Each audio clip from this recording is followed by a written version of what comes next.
The Spector, an original series written, edited, narrated, produced, and distributed by Patrick James Foster. Part 1. The Beginning. Monday, October 26th, 1998. I unzip my backpack to reveal all of my books and notes clumsily piled away from that day. I dig through my bag, fumbling around its contents, looking for the one thing that will make me forget the 8 hours of torture that I had just endured. Gotcha. And with a light tug, I pulled out my Sony Discman. Well, at least that's what it said on the front, before I slapped a Spitfire sticker on its silver surface. It was raining today, a natural occurrence for this time of the year, so skating home wasn't an option. The remnants of the green lusciousness of summer that we had just had were now turning red and orange as the leaves began to fall into the wind. The chill of the autumn air was starting to set in, and the unbearable heat was finally on its way out. I opened my CD player to find In Utero sitting there. Satisfied with this, I plugged in my headphones, clicked play, and slipped that brick of a machine into my jacket pocket. As I started walking, I heard the beginnings of heart-shaped box begin to be picked away as I began striding towards the bus. Around me, the outside world began to fade away, and there was nothing but my thoughts and the sights of people talking around me. Well, of course, the melancholy but beautiful voice of Kurt Cobain singing away in my ears as well. I still can't believe what happened to him. Why the fuck do they park this bus all the way at the end? I thought to myself as I made my way over there. I guess if you lived where I did, you really couldn't blame them. My neighborhood wasn't the projects by any means, but it definitely was not Bel Air either. My folks got what they could, but it could definitely use some TLC. I remember my dad would cut the lawn religiously on weekends, and my mom, God, you would think that place was never lived in the way she kept it clean. Unfortunately, that is now a distant memory. I remember my father saying, "One day you'll have your own, and you'll want to make it look as good as possible too. Remember, Mark, that it costs nothing to be kind, and hard work always pays." I guess he was right, and it wasn't bad advice. I love my parents dearly, but I feel like I never see them anymore. They're always picking up extra shifts, and when they are around, I'm lucky to even be acknowledged when I'm there. I can't say that I blame them, though. After the accident, things really changed in our family. Bus 279, finally here. I stepped onto the bus, making my way towards my usual seat. I dodged book bags and projects lazily thrown in the hallway, and I plopped down in my seat. As I take off the 30-pound weight I've been carrying around all day on my back. At least that's what it felt like nowadays. You know, with the internet and everything, you would think they would just put all of our books on the computers or put them online. Maybe I'm getting ahead of myself here. Computers were expensive. Our school had a computer lab, which was cool, but you couldn't access AOL Messenger on there, which sucked. I guess they wanted to protect the students or whatever. It was what it was, and it is what it is. I guess it's fine. I have plenty of friends that I can message when I get home. Hell, that was the only place that I had friends. Of course, I was fine with it. I didn't care about anyone at this school, that's for sure. For Christmas last year, my parents decided it was time for me to have my own computer.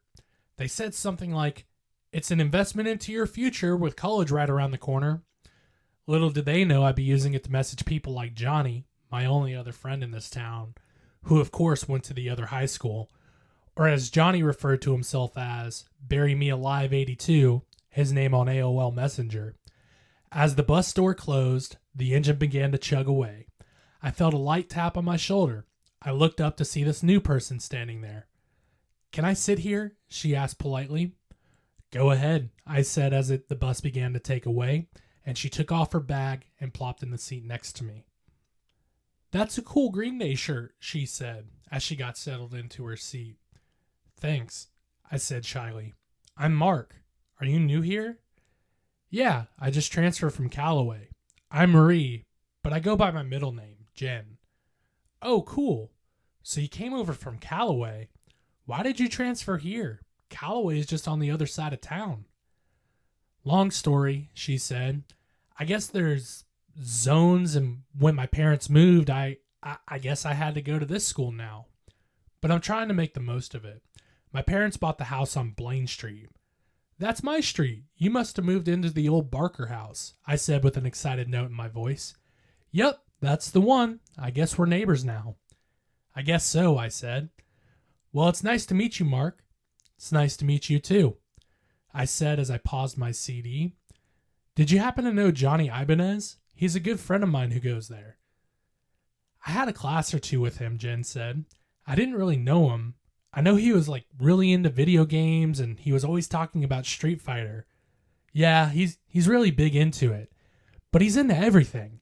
He's always blowing up my aim about new releases and stuff. I like video games, but he takes it to a whole other level. Jen began to chuckle. Yeah, seems like he would be that way. Hey, do you want to add me on AIM? I can give you my name. Sure, I said. Here, write it down. I opened my bag and tore out a small sheet of paper. She took the slip of paper and began to neatly jot it down.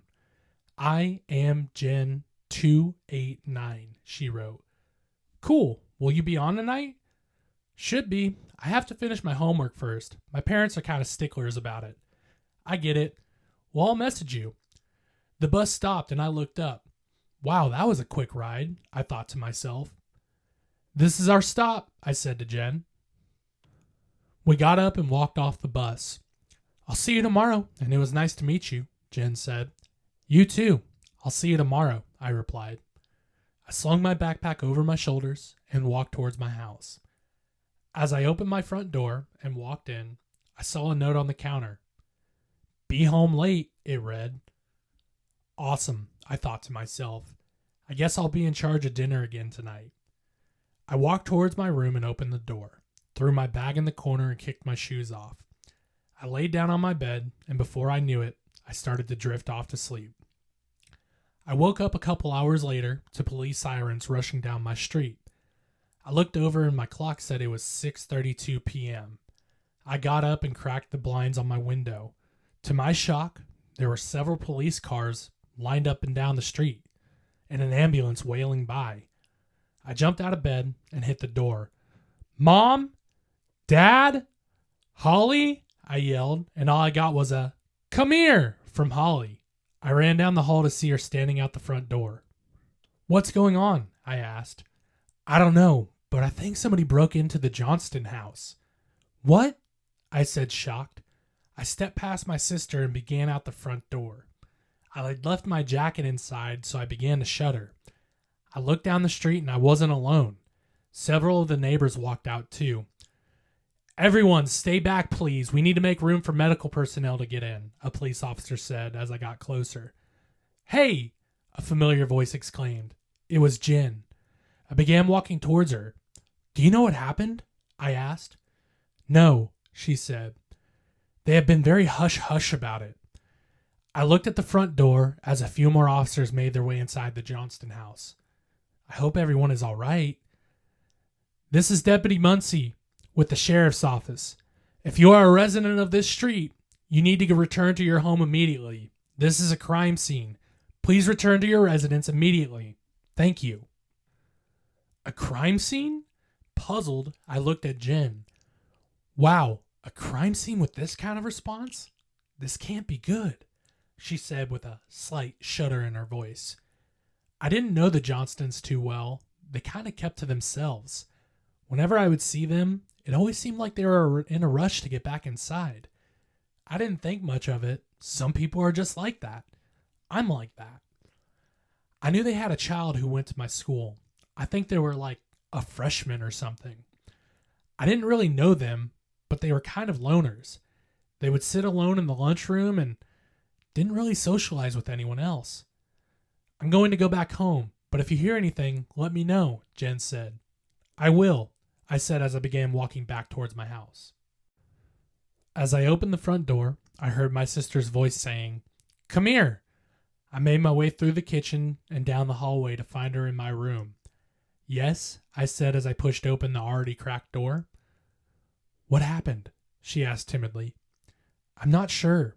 They told all of us to return home and wouldn't answer any questions. I'm scared, Mark, she said as a tear began to run down her already whimpering face. I embraced Holly and said, everything's going to be okay. She sniffled and said, is everything going to be okay? I mean, what if... Nothing's going to happen to you, Holly. I promise, I said. I have some homework to do. Now you go back to your room, and if you need anything, I'm right down the hall. Okay, she said as our embrace broke. She turned down the hallway and made her way into her room. I took out my CD player and pressed play. I'm not like them.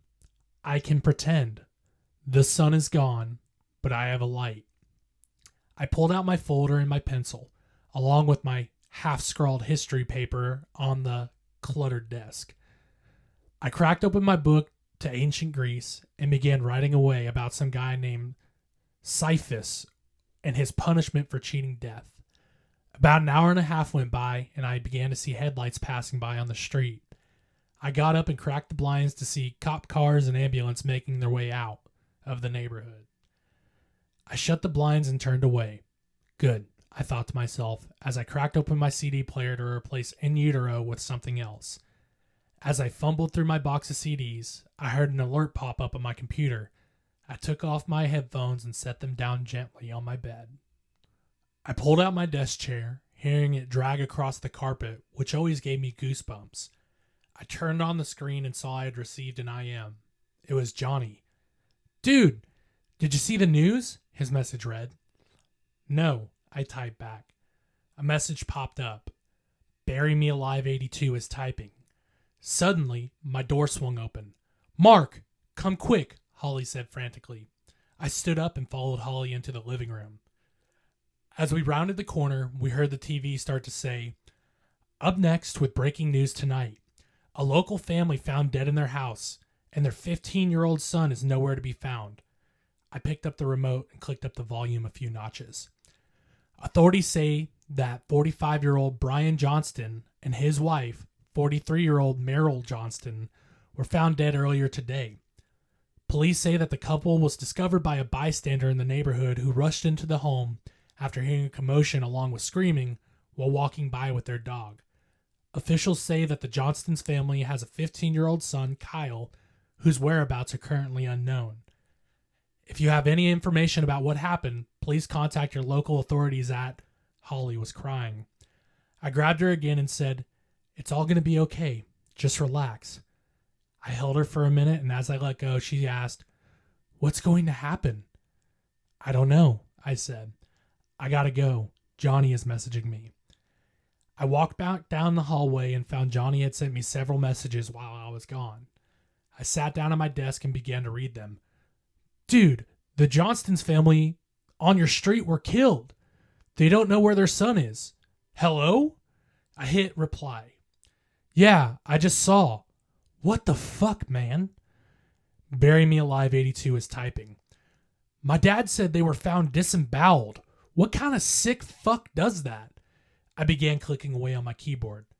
I don't know. I hope their son is okay. I hit enter and replied. Bury Me Alive 82 is typing. I have to finish my homework, I messaged him quickly before shutting off my screen. I heard the notification sound, but I ignored it. As I wrote the rest of my paper, I heard several more notifications pop through. I looked at the time on my alarm clock. 11:02 p.m. I decided to call it a night there. Before getting up, I decided to read my messages. Johnny had sent me 3 more. I can't believe it. Today's the 3-year mark of the accident, right? Something isn't adding up here. My dad said there were no signs of forced entry and no signs that anyone else had been in the house. I know you're doing homework, but I think it's back. I rolled my eyes, got up from my desk, and went and laid on my bed.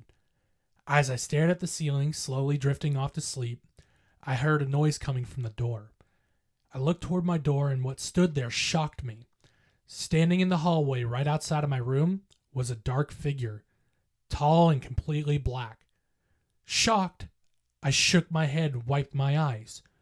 Honey, are you okay? I heard a soft voice say.